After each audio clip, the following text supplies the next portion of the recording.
नमस्कार, मी विजया कोकणच्या स्वादमध्ये आपल्या सगळ्यांचं मनापासून स्वागत करत आहे. आज आपण एक अनोखा असा पदार्थ बघणार आहोत आणि तो म्हणजे मटारची बर्फी. मटार जेव्हा बाजारात खूप स्वस्त असते त्यावेळी वेगवेगळे असे छान छान असे पदार्थ आपण बनवू शकतो. तर त्यातलाच हा एक पदार्थ आहे, ती म्हणजे मटारची बर्फी. तर चला आपण जास्त वेळ न दवडता पाहूया रुचकर सुंदर अशी मटारची बर्फी. लहान मुलांना तर ही फारच आवडते.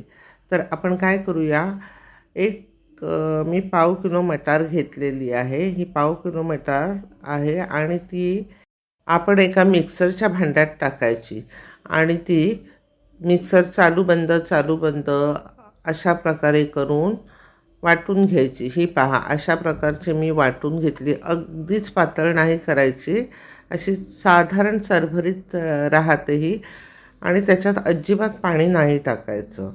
आणि दुसऱ्या बाजूला आपण गॅसवर एक कढई ठेवायची आणि त्या कढईमध्ये 2 चमचे तूप टाकायचं.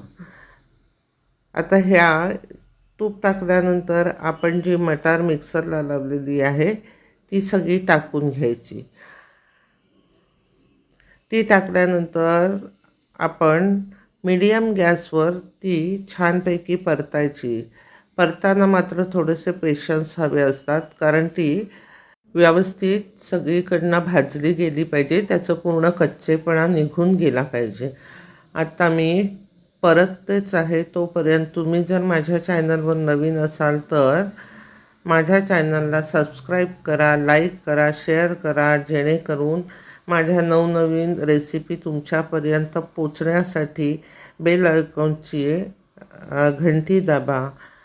आणि अशा प्रकारे बघा, अशा प्रकारे एक आपण गोळी करून बघायची, म्हणजे आपल्या लक्षात येईल की ह्याच्यातलं सगळं जे मॉइश्चर आहे ते जाऊन मटार चांगली शिजलेली आहे. आणि आता ह्याच्यात मी अर्धा लिटर क्रीम दूध टाकलेलं आहे आणि आता हे व्यवस्थित हलवून आपल्याला एकत्र करायचं आहे. ह्या सगळ्या गाठी मोडून काढायच्या आहेत आणि आजूबाजूला जी साय लागेल ती कडेकडेची साय आपल्याला काढून घ्यायची आहे. त्याला हे सतत हलवायचं आहे आणि गॅसची फ्लेम मीडियम किंवा स्लो करायची, नाहीतर फास्ट केली तर ते दूध सगळं अंगावर उडण्याची शक्यता असते.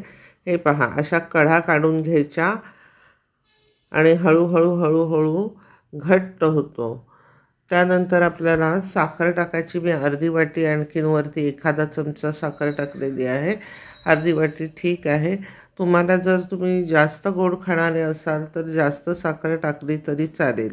आणि तुमच्याकडे गाईचं दूध असेल, म्हशीचं नसेल, तर थोडीशी दूध पावडर त्याच्यावरती टाकली तरी छान घट्ट होतं. आता ही वेलची पावडर मी टाकलेली आहे आणि आता व्यवस्थित सगळीकडून कडा काढून सतत हलवत राहायचं. आणि हे बघा, अशा प्रकारचा हळूहळू गोळा होतो. असा गोळा झाल्यानंतर आपण हातात छोटीशी गोळी घेऊन बघायची गोळी होते की नाही ते. हे पहा, अशा प्रकारची छान अशी गोळी झालेली आहे. तर दुसऱ्या बाजूला मी हे ताट ठेवलं. ह्या ताटाला अगोदरच तूप लावलं होतं आणि हा जो गोळा झाला मटारचा तो आपण ताटात ठेवून पसरवायचा. आता पूर्ण ताटाला पसरवलं तर माझ्या वड्या खूप पातळ होतील आणि त्या मला नको आहेत, म्हणून मी एका बाजूला असे ताटाच्या एका बाजूला करून ते थापून घेतलं. म्हणजे जाडसर असं थापला की मस्त जाड्या जाड्या अशा वड्या पडतात. तुम्ही तुमच्या आवडीनुसार तसं करा. वरतून मी काजूचे तुकडे टाकलेले आहेत. तुमच्याकडे एखादे ड्रायफ्रूट असतील तर टाका, नाही टाकले तरी चालतील. आता हे सगळं मी फ्रीजमध्ये ठेवलं आणि फ्रीजमधून आता हे काढलेलं आहे 2 तासांनी. बघा, एकदम घट्ट झालेलं आहे, छान. आणि आता ह्याच्या आपल्याला व्यवस्थित वड्या कापायच्या आहेत. तुम्हाला ज्या आकाराच्या वड्या आवडतील त्या आकाराच्या तुम्ही कापू शकता, अशा छोट्या मोठ्या किंवा शंकरपाळीच्या आकाराच्या.